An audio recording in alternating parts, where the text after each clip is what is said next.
독약. 이 독약 설정. 작가님들이라면 어떤 것들을 넣으실 것 같아요? 이러이러한 독약이다. 얘기할 때. 이걸 어떤 식으로 이야기를 하실 것 같습니까? 작중에서.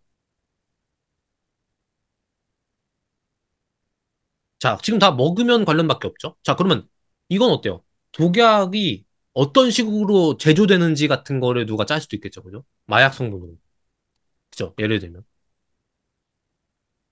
이렇게 다양하게 있을 수 있겠죠, 그죠? 사람, 무서워. 무서워. 자, 이런 식이라고 했을 때, 빈약한 설정과 과다한 설정, 어떤 차이가 있는지 예를 통해서 봅시다. 만약 이 마약 성분으로 제조했다 했을 때, 이거를 디테일을 주기 위해서 실존하는 독초를 썼다. 이라고 하면, 이 경우에 어떤 게 있겠습니까? 예를 들면 뭐 대마초도 있을 수 있을 것이고, 코카인도 있을 수 있을 것이고, 그죠? 아편도 있을 수 있을 것이고, 다양하게 있잖아요. 혹은 독버섯 같은 거 썼을 수도 있을 거예요, 그죠? 이 부분을 이렇게 쓰잖아요.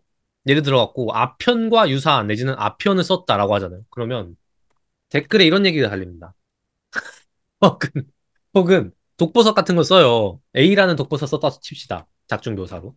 근데 엄근진해가지고 나라 환경이 A라는 독버섯이 자라기에는 부족할 겁니다.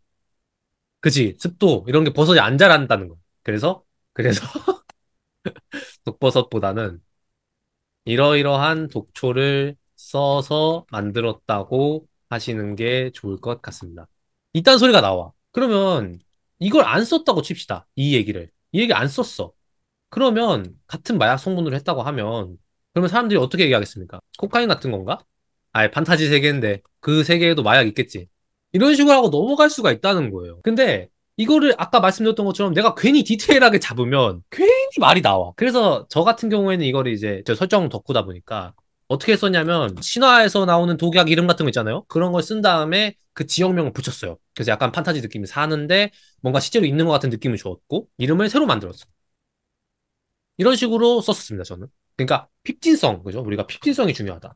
핍진성은 뭐냐면 해당 세계에서의 개연성에 이 세계는 그런가 보지. 이걸 주는 게 중요하다. 그냥 A라는 독약이 있대. 근데 그 독약이 이런 효과를 갖고 있고 이런 데서 난대. 이렇게만 하면 되는 거야. 그러면 아까 말씀드렸던 독버섯 권위자 그분들은 최대한 그게 가능한 그 버섯을 생각해가지고 얘기를 할 것이고 아닌 사람들은 그냥 그런가 보다 하고 넘어갈 거예요. 이런 식으로 적당하게만 표현하는 것이 굉장히 중요하다. 근데 만약에 예를 들어서 이걸 다 안 썼어. 하고만 끝내. 예를 들면. 그러면 독자들이 이제 빈약한 설정이죠, 이 경우에. 아니, 근데 작가님. 그래도 어떤 먹으면 어떻게 되는지 정도는 알려줘야 되지 않아요? 이렇게 나오는 거야. 그러니까 이 정도까지는 설정을 주되 너무 디테일하게 가져가지 않는 그 선택과 집중이 굉장히 중요하다.